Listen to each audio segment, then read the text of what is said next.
என் பெயர் சரவணகுமார், தாம்பரத்திலிருந்து வருகிறேன். இஸ்லாத்தை பற்றி ஒரு சந்தேகமும் முஸ்லீம்களிடத்தில் பற்றிய ஒரு குற்றச்சாட்டும் நான் வைத்திருக்கிறேன். அதை பற்றி இப்பொழுது கூறலாம் என்றிருக்கேன். இஸ்லாம் வட்டியை முழுவதுமாக தடை செய்கிறது. ஆனால் வங்கிகள், நிதி நிறுவனம், இந்த பைனான்சியல் இன்ஸ்டிடியூஷன், பேங்க்ஸ் இதெல்லாம் வட்டியின் அடிப்படையில் தான் இயங்குது. இல்லைன்னா அதனால இயங்க முடியாது. அப்படி இருக்கும்போது ஒரு நாட்டுக்கு இன்னொரு நாடு வர்த்தகம் பண்றது அந்த நாட்டிலே இருக்க பேங்க், இந்த நாட்டில் பேங்க், அது போல தான் இருக்குது. அதே போல இந்தியா மற்ற நாடுகளோட கடன் வாங்கும் போது அதுல எல்லா மக்களுக்கும் அதுல பங்கு இருக்குது. நீங்களும் அதுக்கு பங்கு வைக்கிறீங்க, நானும் பங்கு வைக்கிறேன். இப்படி இருக்கும்போது வட்டி எந்த விதத்திலையும் அது சாத்தியம் இல்லை தடை செய்யறதுக்கு.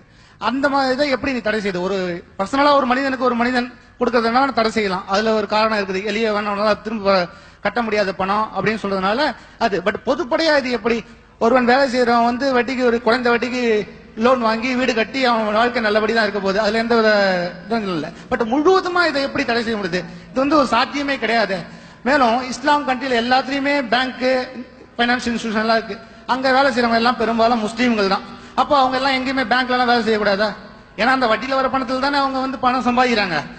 அப்படி. ரெண்டாவது, ஒரு தொழிற்சாலை வேலை செய்யறாங்க, அவங்க மறைமுகமாகவும் வட்டிக்கு இருக்காங்க. எப்படின்னா, இப்போ அந்த லோன் வாங்குறாங்க, அந்த தொழிற்சாலை, அதுல இயங்குறாங்க, அதுல பணம் சம்பாதிக்கிறாங்க, அதை ஊதியமா கொடுக்குறாங்க. சோ அந்த ஊதியமும் ஒரு வட்டியில இருந்து தானே வருது. அப்படி இருக்கும்போது அப்படி யாருமே எங்கேயும் வேலை செய்ய முடியாது. இது எப்படி ஒரு சாத்தியம் இல்லாத ஒண்ணு இஸ்லாம் செய்வது? இது எனக்கு ஒரு சந்தேகம். வட்டிங்கிறது தவிர்க்க முடியுமா முடியாதாங்கிறத ரெண்டாவது வைங்க. முதல்ல நம்ம விளங்க வேண்டியது, மனிதர்கள்லாம் சேர்ந்துதான் ஒன்றை நடைமுறைப்படுத்தணும், அழிக்கணும். நம்ம கையெல்லாம் எல்லாமே இருக்குது. நம்ம எல்லாரும் தீமைன்னு உணர்ந்தோம்னா அழிச்சிட முடியும், உணர்றதுனா அழிக்க மாட்டோம். அப்ப வட்டி என்பது ஒரு நல்ல காரியமா கெட்டதா, அதை முதல்ல ஆராய்ச்சி பண்ணணும். வட்டிங்கிறது பெரிய கொடுமை, பொருளாதார சுரண்டல். இன்னைக்கு நாடு இருக்கிற இந்த இருப்புக்கு காரணமே வட்டி தான். இப்ப நம்மளுக்கு வரி போடுறாங்க இல்லையா? வரியில வட்டி எவ்வளவு போகுது தெரியுமா? கடனுக்கு நான் சொல்லல, கடனை சொல்லல, உங்களிடமிருந்து பெறக்கூடிய வரி பணத்தில் இந்த மத்திய பட்ஜெட் போட்டாங்கல்ல, இந்த வருஷத்தினுடைய யஸ்வந்த் சின்ஹாவுடைய பட்ஜெட்ல வட்டிக்கு ஒதுக்கின தொகை ஒரு ரூபாயில் 26 பைசா.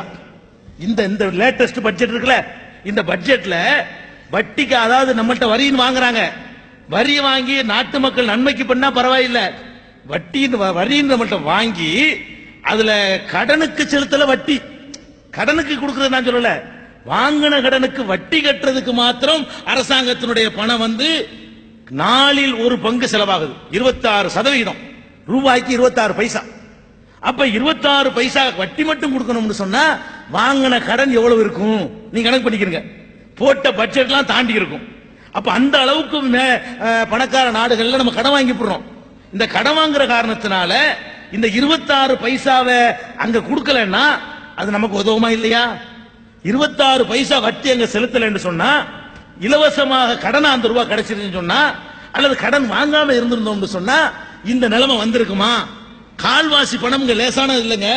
1000 கோடி ரூபாய்க்கு பட்ஜெட் போட்டா 250 கோடி ரூபாய். நீங்க ரூபாயில சொல்லும்போது 26 பைசா உங்களுக்கு தெரியும். 10,000 கோடிக்கு போட்டோம்னா 2500 கோடி ரூபாய். 2500 கோடி ரூபாயில கங்கையும் காவிரியும் ஒன்னா இணைச்சு பெரிய பசுமை புரட்சி பண்ணிட்டு போயிடலாம். அவ்வளவு பெரிய ப்ராஜெக்ட் அது. ஒரு வருஷத்துக்கு கொடுக்கிற வட்டியில பெரிய பெரிய பசுமை புரட்சி பண்ணிட்டு போயிடலாம்.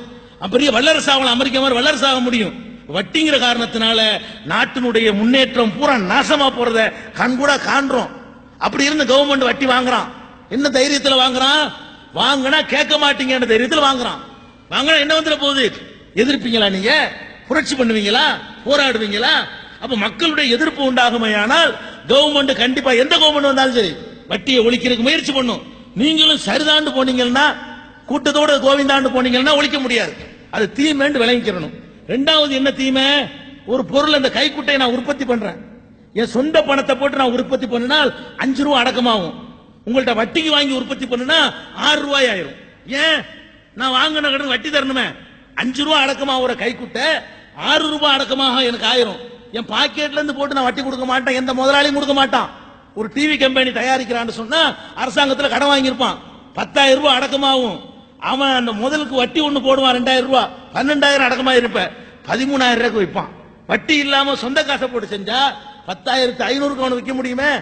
ஒவ்வொரு பிளேடுல இருந்து, கைக்குட்டையில இருந்து, கையில கட்டுக்கிற வாட்சில இருந்து சட்டம் வரைக்கும் விலைவாசி அதிகமாகுதுன்னா எவனாலையும் விலைவாசியை குறைக்க முடியலன்னு சொன்னா அதுக்கு முக்கிய காரணமா இருக்கிறது வட்டி. அதை விளைவிக்கிறேன்னு ஒரு மருத்துவத்துக்காக வேண்டி ஒரு ஆத்திர அவசரத்துக்காக வேண்டி அப்பனை ஆஸ்பத்திரியில சேர்த்துட்டு பொண்டாட்டிய பிரசவத்துக்கு சேர்த்துட்டு வருவான்.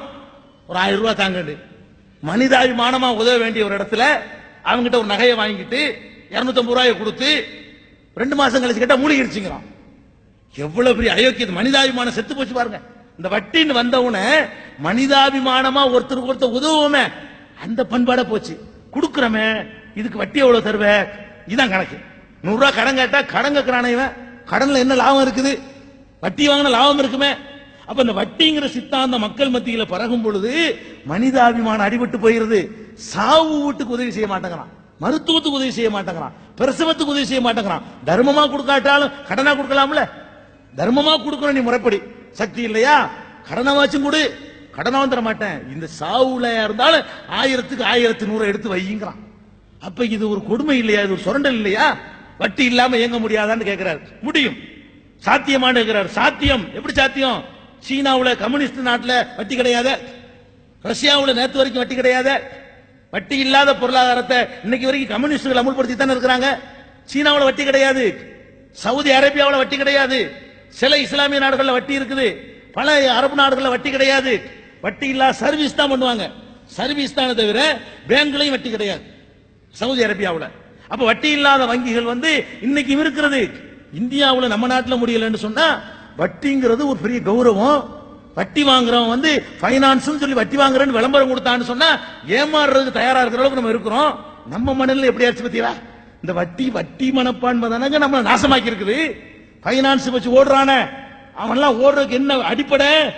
நீங்க ஒரு 50,000 வச்சிருப்பீங்க, கவர்ச்சிகரமா விளம்பரம் கொடுப்பான், தேக்கு மரத்தில் முதலீடு செய்யுங்கள், அதுல பண்ணுங்கள், இதுல பண்ணுங்கள், 50,000 ஒரு வருஷத்துல 2 லட்சம் ஆகும். ஆகுமா? சிந்திப்போமா நம்ம? 50,000 2 லட்சம் சீக்கிரம் கொடு, ஓடி போயிட்டாடா. இந்த வட்டியில உள்ளது கிறுக்கு தானங்க நம்மள சந்தையில் நிப்பாட்டுச்சு. வாங்குறதுக்கு யூனியன் அமைக்கிறாங்க. இப்ப ஏமாந்தவன்லாம் சேர்ந்து யூனியன் வாங்கிட முடியுமா? அவனை பிடிச்சி ஜெயில போட்டு வாங்கிட முடியுமா?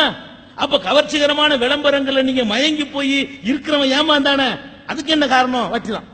வட்டி வாங்கணும் வட்டி வாங்கணும் 10-50 வருஷம் வாத்தியாரா இருந்து பென்ஷன் வாங்கிட்டு வருவாரு, ஒரு பெரிய தொகை இருக்கும், லைஃபுக்கெல்லாம் உதவும்னு சொல்லி வச்சு ஏதாவது துளையிறது பதிலா இவன் கொடுக்கிறது, அந்த பைனான்ஸ்ல கொடு, இந்த பைனான்ஸ்ல கொடு, தெருவில் நிற்பாரு.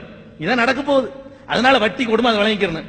அடுத்த ஐயா இன்னொரு சரவணகுமார் இன்னொரு கேள்வி கேட்டிருக்காரு. அதுல அப்ப நீங்க கவர்மெண்ட் 26 பைசா வட்டி செலுத்துதுல நீங்க எல்லாம் தான் பங்காவரிய தவிர்க்க முடியல, எல்லாரும் தானே பங்காளி ஆவறியங்கிறது. இஸ்லாத்துல ஒரு அடிப்படை இருக்குங்க. குர்ஆன்ல ஒரு வசனம், எந்த ஆத்மாவையும் அதன் சக்திக்கு மீறி இறைவன் சிரமப்படுத்த மாட்டான். சக்தி இருந்தா தான் நாங்க இல்ல கேட்க மாட்டான். எனக்கு முடியல கவர்மெண்ட் வாங்குறதுக்கு நான் என்ன பண்ணுவேன்? என்னுடைய உரிமையில என்னுடைய சுய அதிகாரத்தில் உள்ளதுல நான் செஞ்ச தப்புக்கு தான் கடவுள் என்னைய பிடிப்பாரு. இப்ப நான் ஒரு நல்ல ஒரு மனுஷனா இருக்கேன்னு ஒரு குடும்பத்தில் பிறக்கிறேன்.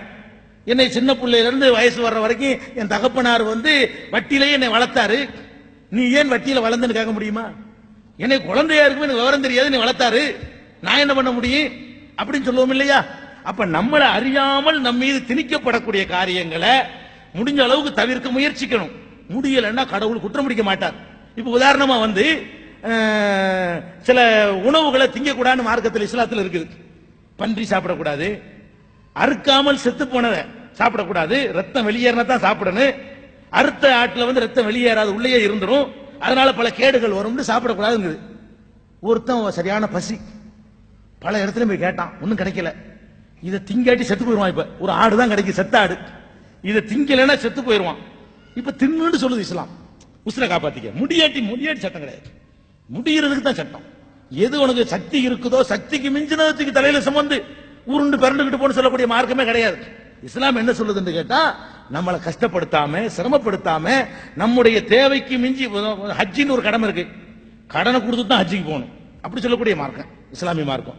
தேவைக்கெல்லாம் மிஞ்சி இருந்தா தான் ஹஜ்ஜிக்கு போகணும், இப்படித்தான் இஸ்லாமிய சட்டங்கள்லாம் இருக்குது. அதனால கவர்மெண்ட் வட்டி வாங்குதுன்னு அதுக்கு நாங்க பொறுப்பு இல்லை, நாங்க வெறுக்கிறோம், நாங்க அது உடன்பாடு இல்லை.